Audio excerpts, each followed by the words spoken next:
కొంతమంది కరుడుగట్టినటువంటి నేరస్తులు,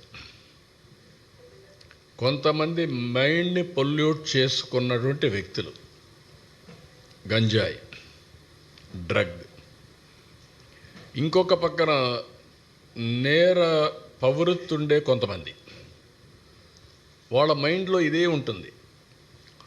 అలాంటి వాళ్ళని ఎంకరేజ్ చేసే వ్యక్తులు ఉంటే రెచ్చిపోతారు. అందుకే నేను చాలా స్పష్టంగా చెప్పా, ఎవడైనా సరే ఆడబిడ్డల జోలికి వస్తే అదే చివరి రోజు కావాలి, చేసి చూపిస్తాం. It is a matter of time. But నేను ఒక మాట చెప్పే ఎలక్షన్ల ముందు, డ్రగ్స్ అడిక్ట్ అయిన వాడికి అంత ఈజీగా పోదు. వాడికి భయమైనా ఉండాలి, లేకుంటే మార్పు అయినా రావాలి. డీ అడిక్షన్ చేయాలి, లేకుంటే అతను ట్రీట్ అన్న చేయాల్సిన అవసరం ఉంది. Will do it. I'm very clear.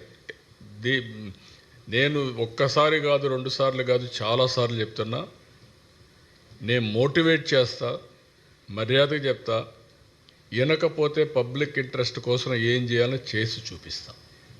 అంతవరకు వదిలిపెట్టినవాడిని. కానీ వచ్చిన సమస్య over a period of time మీరందరూ ఏమనుకుంటే తప్పించుకోవచ్చు అనుకుంటున్నారు. ఇరుక్కున్న తర్వాత ట్రీట్ చేస్తే అప్పుడు అర్థమవుతుంది వాళ్ళందరికీ. అంత ఫర్మ్గా ఉంటే అర్థమవుతుంది. కానీ కొంచెం టైం పడుతుంది. ఇంకా కొంతమందికి అలవాటు అయిపోయి క్షణికమైనటువంటి ఉద్రేకం కావచ్చు, అలవాటు కావచ్చు, ఆ నేర చరిత్రలో ఉండే మనస్తత్వం కావచ్చు, ఇవన్నీ కలిసి చేస్తున్నారు. బట్ ఐఎమ్ వెరీ క్లియర్, ఈ రాష్ట్రంలో ఎవడైనా సరే నేరాలు చేసి తప్పించుకోవాలనుకున్నా, ఆడబిడ్డల జోలుకొచ్చి తప్పించుకోవాలనుకున్నా అదే చివరి రోజు అవుతుంది. Be clear. నో ఇది అలవాటు అయింది. ఇంకా మీకు అందుకని సోషల్ మీడియాలో వేయడం, అలవాటు చేసుకోవడం, వాట్ నాన్ సెన్స్. 3 years ఆడబిడ్డల పైన ఏంటి అత్యాచారాలేంటి? కుప్ప లాంటి కాన్స్టిట్యూన్సీ చెట్టుకు గట్టేసి కొట్టడం ఏంటి? డబ్బులు ఇవ్వలేదని, అప్పు కట్టలేదని. ఎక్కడికి పోతున్నాం ఇవన్నీ? అంటే ఇవన్నీ 5 ఏళ్లలో అలవాటు అయిపోయి ఆ భయం పోయింది. ఇంకా వీళ్ళు మానసిక స్థితికి మారలా, వాళ్ళకుండే మెంటాలిటీ. అందుకే నేను పదే చెప్తున్నా, మర్యాదగా చెప్తా. ఒకసారి చెప్తా, రెండోసారి చెప్తా. కొట్టేటప్పుడు మాత్రం గింగు తిరిగేటి కొడతాం. మళ్ళీ జీవితంలో మళ్ళీ రాకూడదు, బయట రాకూడదు. అవి కూడా జరిగి చూస్తాం. నా ఒకటే, ప్రజాహితం, public safety, no compromise, come what మే.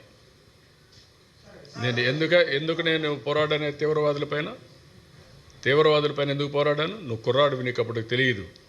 ఎందుకు పోరాడాను నేను? నాకేం వ్యక్తిగత విరోధమా? నా ప్రాణానికే ముప్పు తెచ్చుకున్నాను కదా. ఎందుకు? సిద్ధాంతపరంగా, పబ్లిక్ సేఫ్టీ కోసం. ఎందుకు ముఠా నాయకులపైన పోరాడాను? ముఠాలు అడిచేశాను కదా. ఇప్పుడు ఏమైనా ఉన్నాయా రాయలసీమలో ముఠాలు? సోఫిస్టికేటెడ్ ముఠాలు వచ్చాయి, సెటిల్మెంట్ ముఠాలు, అది వేరే విషయం. అదే మరి కమ్యూనల్ వైలెన్స్ పైన పోరాడాను. రౌడీలు అనేవాళ్ళు లేకుండా చేశామా? రాష్ట్ర బహిష్కరణ చేశారు రౌడీల్ని. ఇది ఇప్పుడు చేయడం కాదు, 30 ఏళ్ల ముందు చేశాం. మళ్ళీ అది ఆ పరిస్థితి వస్తుంది. నేను మర్యాదగా చెప్తున్నా, be in limits, you do your duty, I don't have any objection.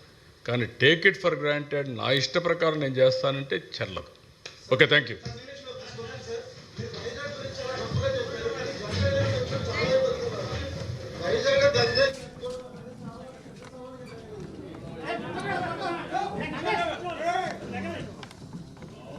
Issues గంజాయి ఒకటే చెప్తున్నా.